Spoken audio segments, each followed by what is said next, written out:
Our third show of the school year starts right now. I'm Carl Azus for CNN Student News. First story this Wednesday takes us out to the American West.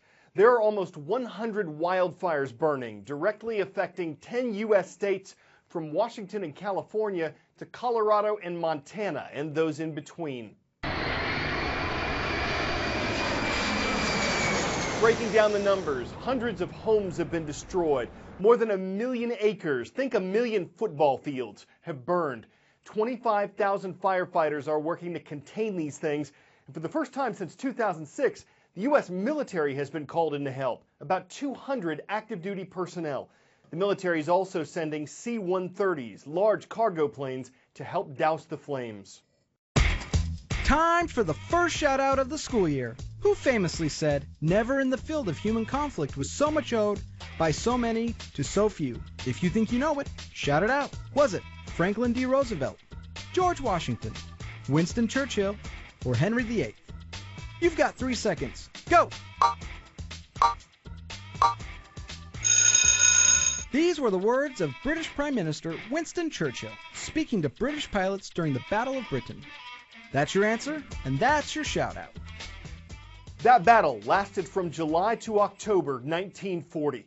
It was a series of relentless air raids on Britain by Nazi Germany's Air Force, the Luftwaffe. Yesterday was the 75th anniversary of the battle's hardest day, when British and German forces combined lost more than 130 planes. British pilots were ultimately successful in defending their country from the Nazis. Still, Germany dropped so many bombs during the battle that even today they're turning up in Britain. London's darkest hour during World War II.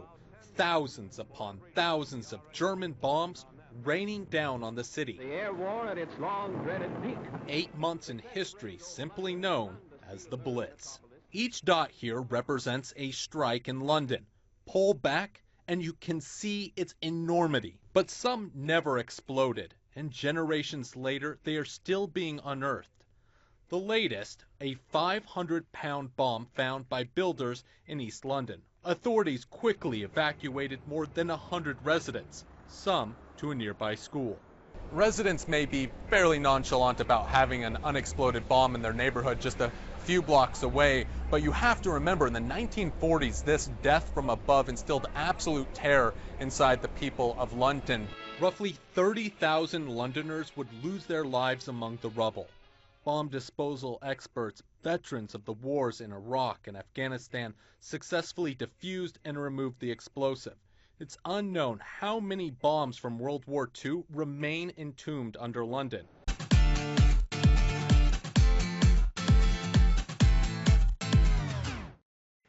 Catching up on a couple significant rulings from the U.S. Supreme Court. On June 25th, the court issued a decision concerning President Obama's controversial health care law, called the Affordable Care Act, or Obamacare.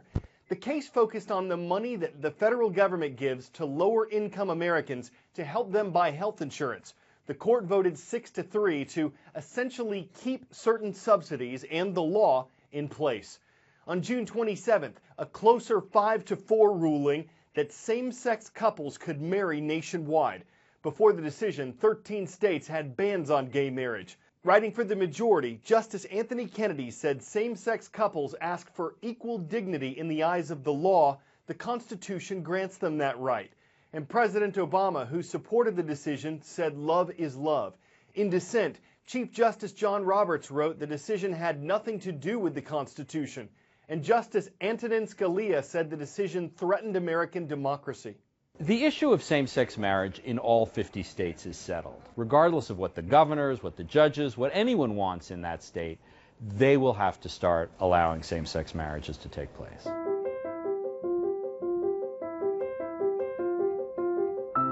One question that's left open is, what if individuals within the state who work for state government or for a county say, I don't want to, because of my religious beliefs, participate, officiate at these ceremonies? What I think is going to happen is these individuals will be allowed to excuse themselves. However, every county will have to give same-sex couples the same opportunities that straight couples have. So individuals don't have to perform these ceremonies, but counties have to give same-sex couples the same rights, the same opportunities as straight couples. There are really only two ways that a Supreme Court decision based on the Constitution can be overturned. The first is that new justices can be appointed, and those justices can issue a new opinion which overturns the old one. The other way a decision can be overturned is if the state legislatures, Congress, amend the Constitution. Both of those are very rare. That's why most people view Supreme Court decisions as final, final, final. This decision does not establish equality for gay people in every area of the law. For example, in about 30 states, it is still legal to be fired simply because they are gay. In the same number of states, it's legal to deny housing solely because they are gay. Those issues are still outstanding, regardless of what the Supreme Court held on June 26. Catching up now with three of the schools that requested a roll call mention at CNNStudentNews.com. First up, South Korea's got Seoul. It's not only the capital, it's the home of Daiichi Middle School. Great to see you today. Stateside, we're making a stop in Arkansas. Maumelle is in the central part of the state, and Maumelle Middle School, the Stingers, are there. And just one state east is Tennessee. We've got the Eagles today from Easel Harding Christian School. It's in Antioch, a little southeast of Nashville. 96 people are set to graduate this Friday from the U.S. Army's Ranger School. This is not easy to do. The class started with 400 people. What's historic about this particular graduating class is that it includes 2 women. It's the first year the program was open to women. But unlike male graduates, the female ones cannot apply to the Army's 75th Ranger Regiment. At this point, it's for men only and requires additional training, though the Pentagon is considering changes to women's roles in the U.S. military. Army Rangers are elite troops. Requirements to become one include being able to do 49 push-ups, 59 sit-ups, a 5-mile run in 40 minutes, a 12-mile hill march with a full combat load, training in woods, mountains, and swamplands, and doing all of it without a lot of food or sleep. Army officials say the women face the same requirements as the men.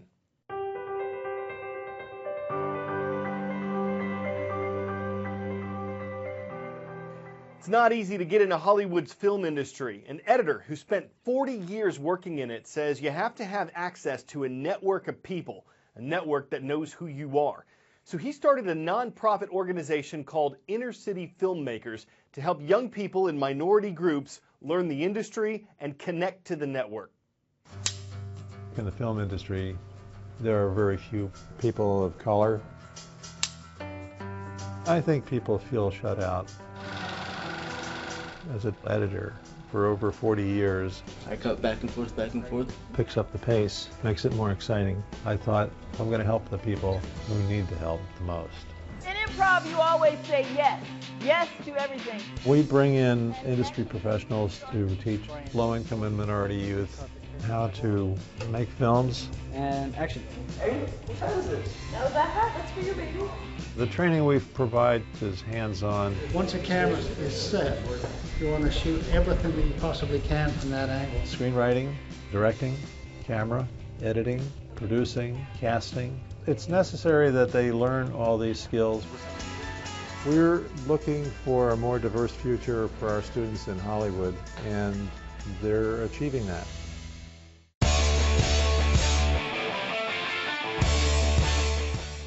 Now, if I were to tell you our last story today was about a butter cow, you might think a cow with really rich milk.